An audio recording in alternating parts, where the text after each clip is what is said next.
We're live. Okay, everybody. Today, this is so exciting. We have June Lorraine Roberts, who you may better know from Murder in Common, a very established site, one of the top mystery crime websites. I'm going to put the link in the chat immediately.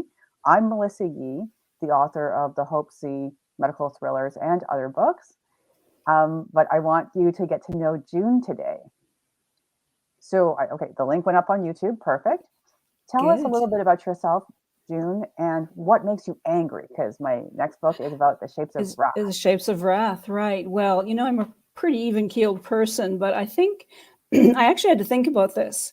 And excuse me, and what makes me angry is injustice. Mm-hmm. We all know life isn't necessarily fair, but excuse me, I'm going to take some coffee here. Yeah, while she's taking some coffee, I think we all agree, and to me, that's a good reason to go into crime fiction writing and reading, is if you want to fight injustice. So yes, when you're ready, go ahead. And probably a lot of people turn to that as well.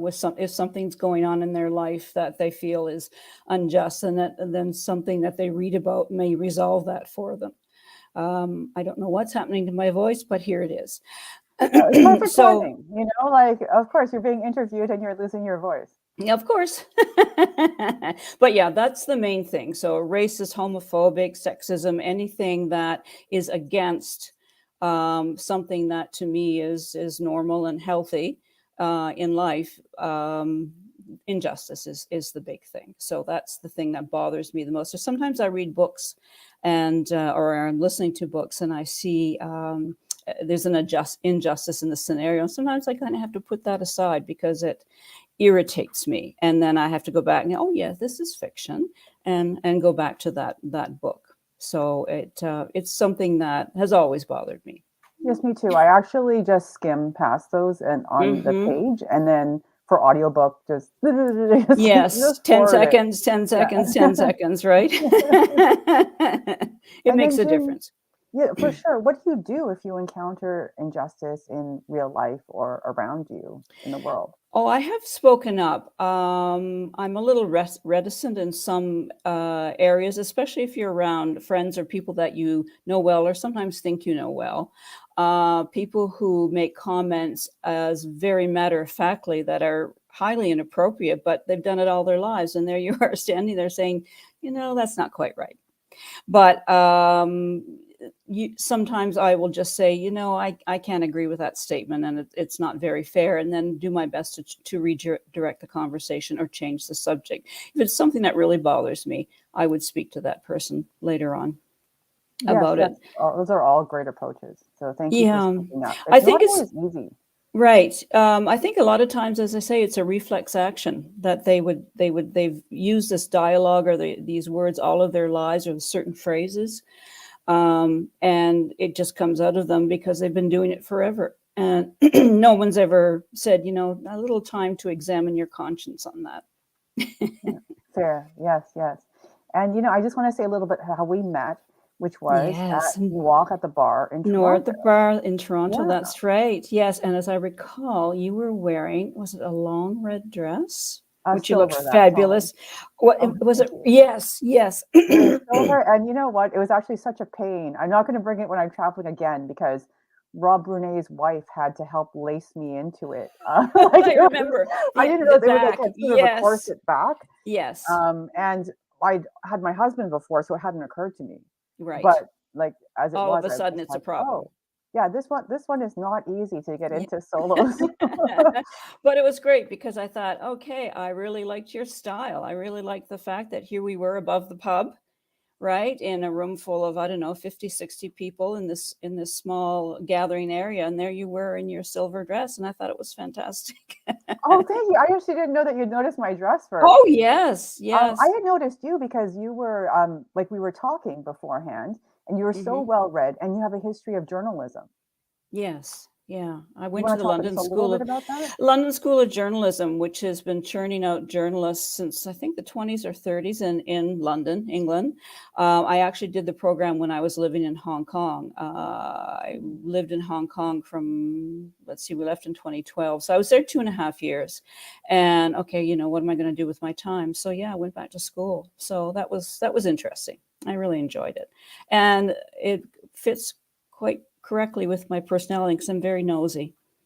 Yeah, I thought you were I'm going to very say like nosy. Yeah. objective and good at research and stuff like that. I'm I'm super just nosy nosy. too. That's Yeah, part of why I I went into want to know medicine. why.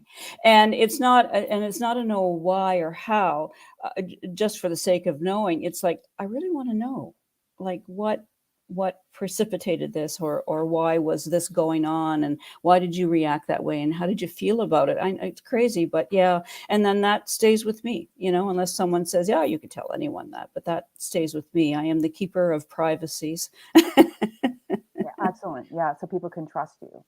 Yeah, I guess so. Yeah. It's And always can you been my speak a way. little bit about Murder in Common? Murder in Common started as a project when I was going to University of Toronto. I was doing a social media program, and it's almost 10 years old. So back when Twitter specifically was more just emerging, and people were starting to use it. And I was like, okay, what is this? I don't understand it. I don't understand what it's all about.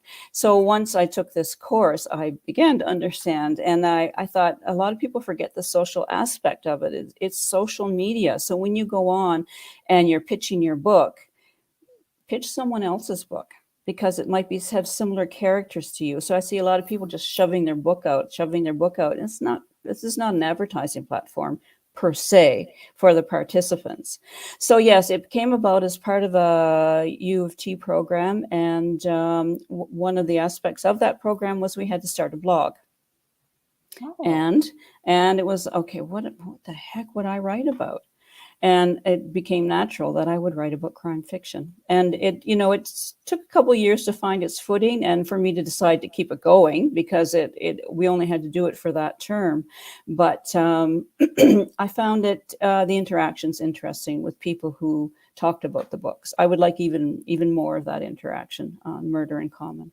Yeah. of course. And I find the comments quite lively, you know, lots of likes and engagement. So you really built up a community. I have it's not a huge community, but they seem to be pretty faithful about it, and I really like that. Right? It's for me, it's grown organically. I've never advertised it. I've never promoted it in any way, shape, or form. So it's all grown organically, which I think is kind of the best thing, because people are there. They're not just boosting numbers. They're there because they like crime fiction. They're interested in the books, and the fact that I do a lot of debut authors, right? Which was you back in the day, right? I mean, how many books are you into now? Yeah, so I finished 9 for the Hope C Right, series, and then this will be the first of the 7 Deadly Sins series. right, So yeah, right. and I have other books Of too. course you do. You never stop. But I Yeah. think what was so easy about your books and about is that your writing style, it's very clean and it's very smooth. And then you get these interjections of action. So it's coming. You're reading the dialogue, and then bang, something happens.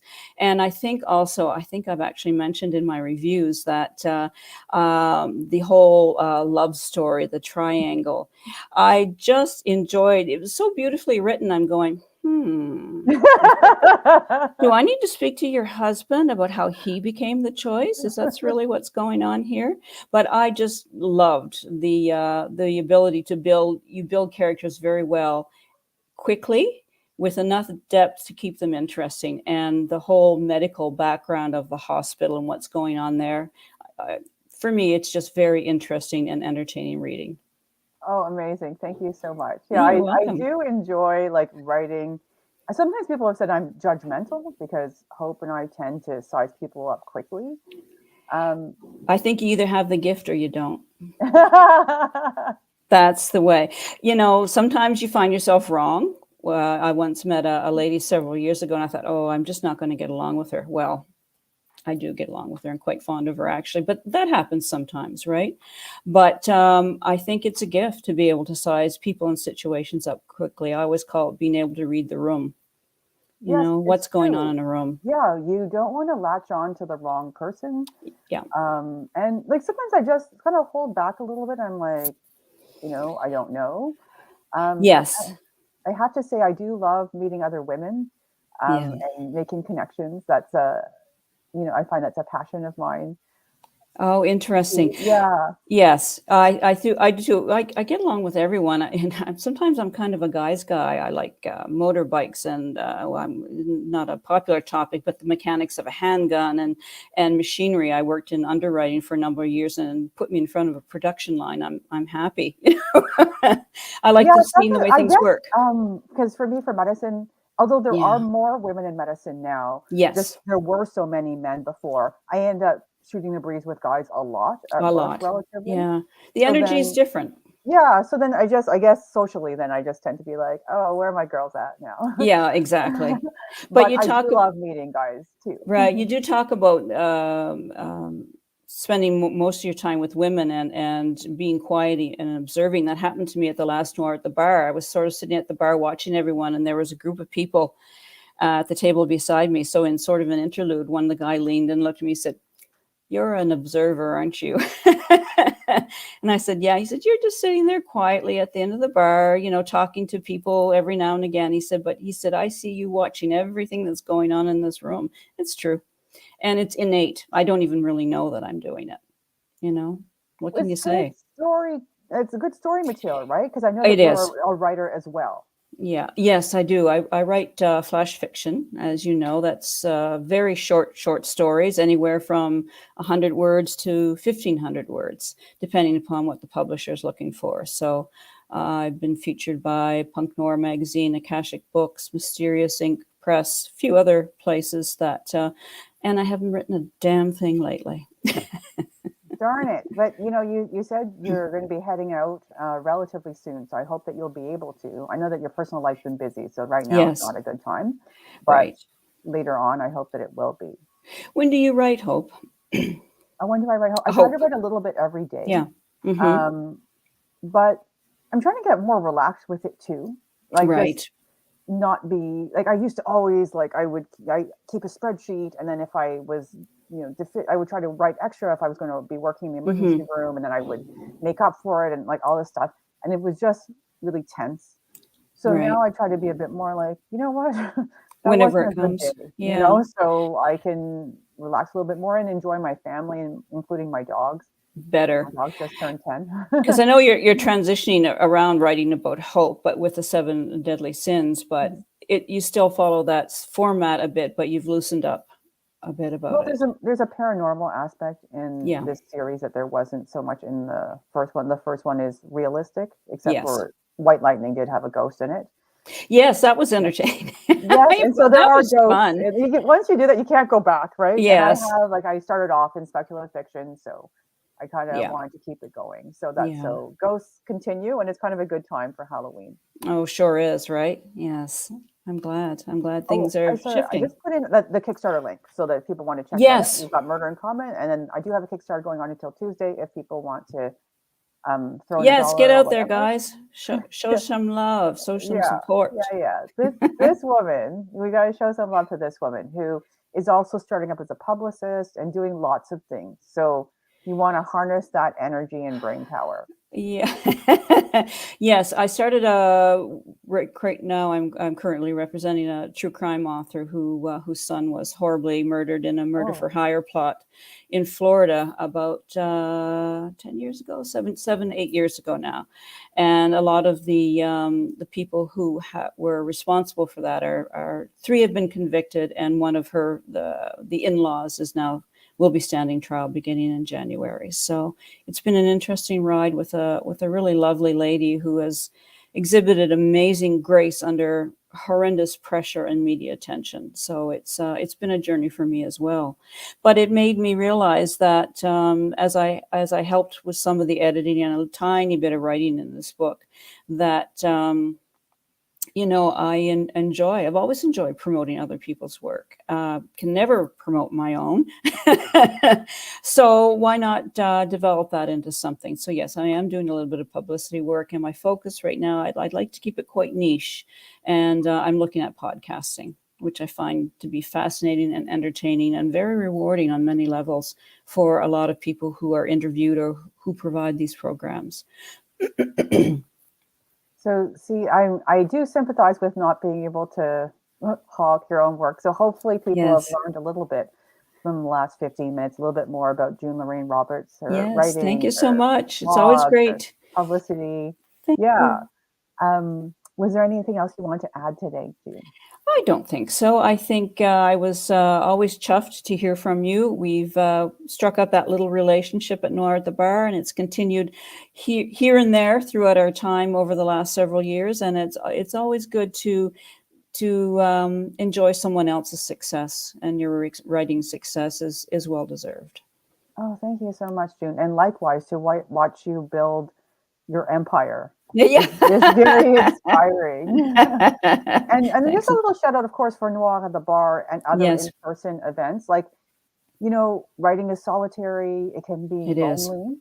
Hmm. And it, like, on paper, it made zero sense for me to drive to Toronto and, Yeah. sell a handful of books. Like, it didn't make sense. But I met June, Yeah. and we've been friends ever since. Yes. So there are Yeah. some things that you can't quantify and you can't put money on. Exactly. And once in a while, like, it's worth doing. As Yes. I'm going to CanCon this weekend. So Yay. again, yay! So if anybody wants to see me at Ottawa Sheraton, I have a panel at 5 tonight, and I'll be at the dealer's room, and we're talking about travel. So this also ties Oh, into June and her work. So yeah, okay. Sounds good. Well, perfect. continued success to you. Yes, and to you also, and All health right. and Yes, all the good and things. well-being. Absolutely. Thank you, and thanks everybody for tuning in. Take care. Bye now. Thanks. Bye-bye.